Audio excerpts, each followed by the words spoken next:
स्वागत है दोस्तों आप सभी का आपके यूट्यूब चैनल एग्ज़ाम पैरा पर। मैं फार्मासिस्ट रॉबिन सिंह एक बार फिर से आप सभी के लिए लेकर के आया हूँ फार्मासिस्ट की वैकेंसी।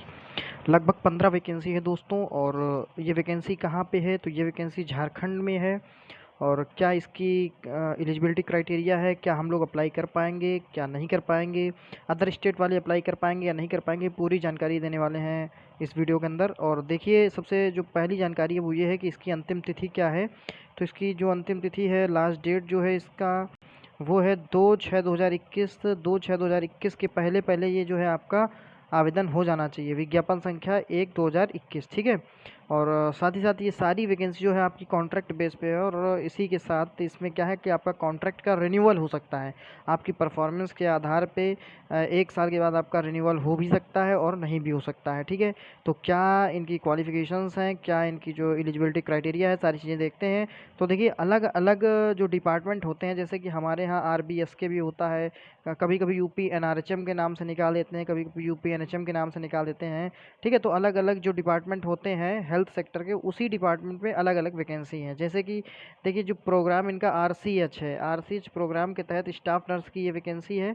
ब्लॉक डेटा मैनेजर की ये 4 पोस्टें हैं, स्टाफ नर्स की 4 पोस्टें हैं, लैब टेक्नीशियन की 2 हैं, रेडियोग्राफर की 5 हैं, और जो फार्मासिस्ट है उसकी 2 हैं। देखिए, इस वाले प्रोग्राम में जो है आपकी 2 पोस्टें हैं। लेकिन आप लोग यहाँ से ये देख सकते हैं कि आपका जो क्वालिफ़िकेशन है वो क्या होना चाहिए कि क्वालिफिकेशन आपकी होनी चाहिए diploma in pharmacy from recognized institute. किसी भी रिकॉग्नाइज्ड इंस्टीट्यूट से डिप्लोमा इन फार्मेसी होना चाहिए। रजिस्टर्ड अंडर फार्मेसी काउंसिल, आप फार्मेसी काउंसिल में रजिस्टर्ड होने चाहिए। और computer proficiency MS office and internet, आपको MS ऑफिस और इंटरनेट मतलब आता हो चलाना। और देखिए, जो यहाँ पे डिस्ट्रीब्यूशन होगा जा करके मार्क्स का, वो किस हिसाब से होगा। 10th के जो आपके 10वीं के नंबर हैं उसके 15 नंबर ले लिए जाएंगे, 12वीं के आपके 15 नंबर ले लिए जाएंगे, 12वीं क्लास के। डिप्लोमा इन फार्मेसी के आपके 30 नंबर ले लिए जाएंगे। और एनी रिलीवेंट हायर क्वालिफिकेशन के 25 नंबर ले लिए जाएंगे। यानी कोई दूसरा अगर हायर क्वालिफिकेशन है तो 25 नंबर उसके ले लिए जाएंगे।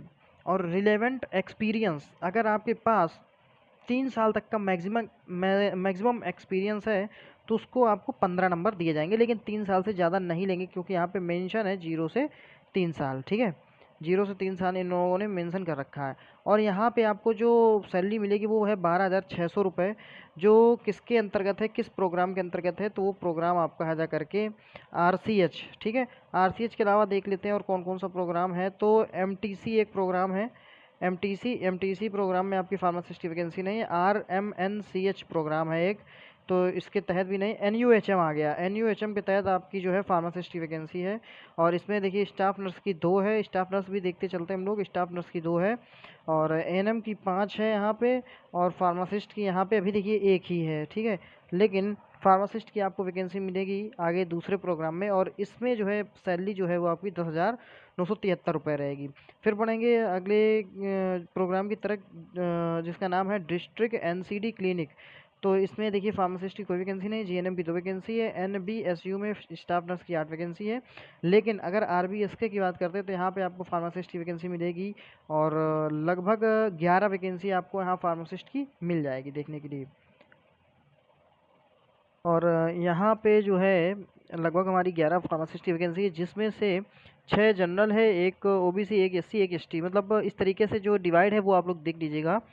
और यहाँ पे आपका जो सैलरी रहने वाली है वो है 12,000 रुपये। यहाँ पे केवल जो है आपकी सैलरी 12,000 रुपये रहने वाली है। तो अगर सैलरी देखेंगे तो सैलरी के हिसाब से आपका जो पहला वाला प्रोग्राम है उसमें ज़्यादा है। और देखिए, एक आयुष डिपार्टमेंट है, इसके तहत फार्मासिस्ट की वैकेंसी है, तो इसमें भी एक ही वैकेंसी है, और इसके तहत आपको केवल 10,000 रुपये दिए जाएंगे, ठीक है। तो इसमें क्वालिफिकेशन क्या है आपका? क्वालिफिकेशन जो है आपका है Ayurvedic compounder, diploma in Ayurvedic pharmacy from government recognised institute. Unani computer होना चाहिए, या आपके पास आयुर्वेदिक हो या यूनानी कंपाउंडर या डिप्लोमा इन फार्मेसी होना चाहिए। Diploma in Unani pharmacy from government recognised institute, या होम्योपैथिक, यानी आयुर्वेदिक को होम्योपैथिक या यूनानी में से कोई भी आपके पास डिप्लोमा हो तो आप जो है आयुष में आ जाएंगे। मेरे हिसाब से इस समय आयुष वाले ज़्यादा बेटर हैं एज़ कम्पेयर टू एलोपैथिक। तो बाकी आपके सामने जो इनका मार्क्स डिस्ट्रीब्यूशन है वो आपके सामने है। और देखिए तो ये थी हमारी टोटल लगभग 14 पोस्टें आपकी बन रही हैं फार्मासिस्ट की। तो इसके लिए जो है आपको आवेदन मांगे जा रहे हैं, और इसमें जो है किसी भी स्टेट का कैंडिडेट हो वो अप्लाई कर सकता है, ठीक है। तो आप लोग अप्लाई कर सकते हैं, ऐसी बात नहीं है, लेकिन जो इनकी शर्तें हैं, नियम एवं कायदे कानून हैं इनके, वो देख लेते हैं हम लोग। कि चयन हेतु अधिकतम उम्र सीमा आयु की गणना हेतु 1 मई 2021 से की जाएगी, ठीक है। और ये जो इनका मतलब दिया गया है उसी प्रोस्पेक्टस के हिसाब से। और मैक्सिमम आयु की अगर बात कर लेते हैं, मैक्सिमम एज की, तो सामान्य के लिए अधिकतम 35 साल, पिछड़ा वर्ग एवं अत्यंत पिछड़ा वर्ग के लिए 37 साल, अनुसूचित जात एवं अनुसूचित जनजाति पुरुष एवं महिला के लिए के लिए इतनी है 21 साल तो सभी की न्यूनतम होनी चाहिए, और जो मैक्सिमम है वो इधर है 35 साल सामान्य की, पिछड़ा वर्ग एवं अत्यंत पिछड़ा वर्ग की 37 साल, अनुसूचित जाति एवं अनुसूचित जनजाति पुरुष एवं महिला के लिए 40 साल, और सामान्य जो महिला सामान्य वर्ग, पिछड़ा वर्ग एवं अत्यंत पिछड़ा वर्ग है उनके लिए 38 साल। और दिव्यांगों के लिए अलग अलग ये जो है आयु दी गई है।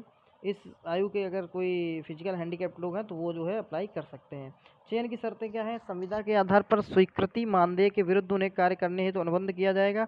उपरोक्त सभी पदों में जिला स्तरीय आरक्षण रोस्टर अनुमान्य होगा। संविदा 1 वर्ष के लिए अनुमान्य होगी। आवश्यकता अनुसार इसे 1-1 साल में एनुअल परफॉर्मेंस अप्राइजल के आधार पर बढ़ाई जा सकती है। चयनित अभ्यर्थियों द्वारा समर्पित सभी मूल प्रमाण पत्रों का सत्यापन 3 माह के अंदर प्रमाण पत्र निर्गत करने वाली संस्थान से कराया जाएगा। प्रमाण पत्र गलत पाए जाने पर संबंधित कर्मियों का अनुबंध तत्काल प्रभाव से रद्द करते हुए उस पर कानूनी कार्रवाई की जाएगी। देखिए बाकी सब सारी चीज़ें आप लोग पढ़ सकते हैं। आपको ये जो नोटिस है वो डिस्क्रिप्शन बॉक्स में प्रोवाइड करा दिया जाएगा, और उसके अलावा अगर आपको ये नोटिस चाहिए है तो आप हमारे टेलीग्राम चैनल पर विजिट कर सकते हैं, जिसका लिंक भी आपको डिस्क्रिप्शन बॉक्स में मिल जाएगा, ठीक है। तो अगर आप वहाँ से टेलीग्राम चैनल पे विज़िट करते हैं, उसको ज्वाइन करते हैं, तो आपको फ़ायदा एक ये भी रहने वाला है कि जो हम लोग पेपर्स वगैरह सॉल्व कराते हैं या जो भी नोटिफिकेशन होती है वो डायरेक्ट आपको वहाँ से PDF मिल जाएंगी, जो कि आपके लिए काफ़ी बेनिफिशियल रहती हैं एग्ज़ाम के लिए। और देखिए बाकी चयन की प्रक्रिया क्या है ये आप लोग समझ सकते हैं। इसमें देखिए होना क्या है कि जो वहाँ का लोकल का होगा, जैसे जो झारखंड का होगा, चूँकि झारखंड के अंतर्गत है, तो झारखंड का जो कैंडिडेट होगा उसको प्राथमिकता दी जाएगी, ठीक है। उसको प्राथमिकता दी जाएगी कि आप जो है पहले हम आपको लेंगे, बाद में हम दूसरे जो स्टेट हैं उनके कैंडिडेट को लेंगे। ये एक जो है आपको देखने के लिए मिलेगा, लेकिन आवेदन सभी लोग कर सकते हैं, ठीक है।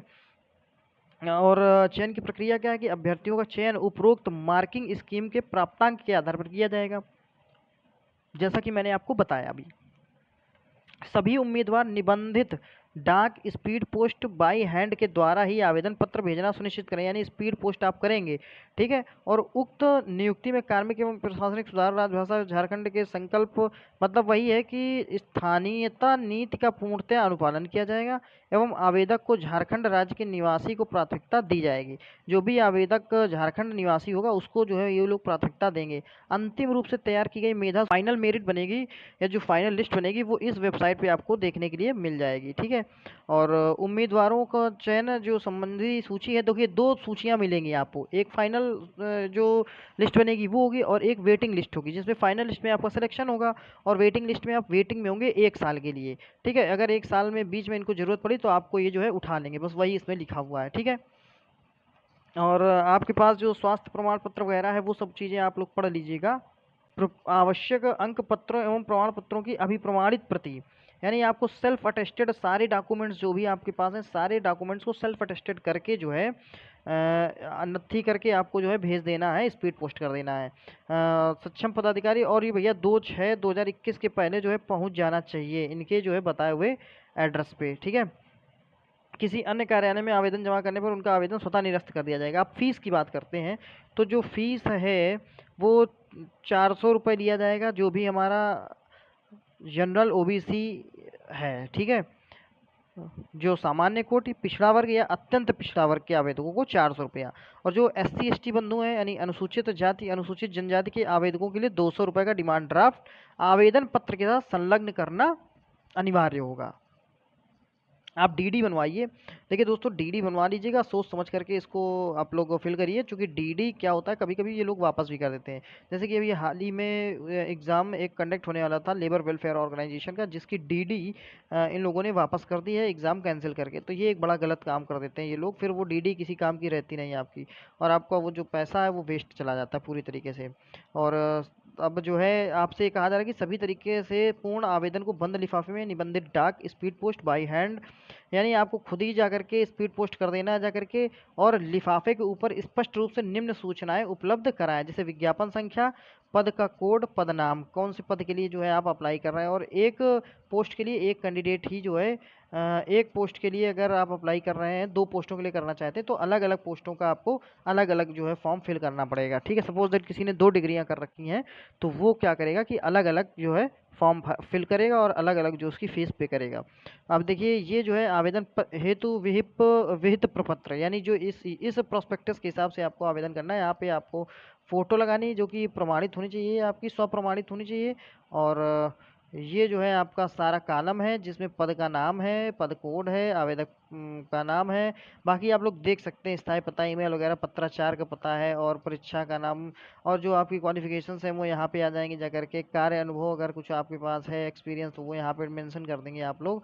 और ये उन कैंडिडेट्स के लिए बहुत ही अच्छा है जिनके पास वर्किंग एक्सपीरियंस है और अभी सरकारी तंत्र से जुड़ना चाहते हैं, क्योंकि सरकारी तंत्र से जुड़ने का एक अपना अलग ही जो है आपको एक्सपीरियंस मिलेगा। ठीक है, तो ये जो है सारी चीज़ें हैं आपकी। और अगर आपको ये नोटिफिकेशन चाहिए तो मैं आपको डिस्क्रिप्शन बॉक्स में लिंक दे दूंगा, वहाँ से आप इसको डाउनलोड कर सकते हैं, या आप जो हमारे यूट्यूब ये जो इसका अपना टेलीग्राम चैनल है उस पर आप विज़िट करके डाउनलोड कर सकते हैं। तो अगर आपको वीडियो अच्छी लगी हो, जानकारी अच्छी लगी हो, तो प्लीज़ चैनल को हमारे सब्सक्राइब करें, वीडियो को लाइक करें और अपने दोस्तों तक ज़रूर शेयर करें। Thanks for watching the video. Thank you so much.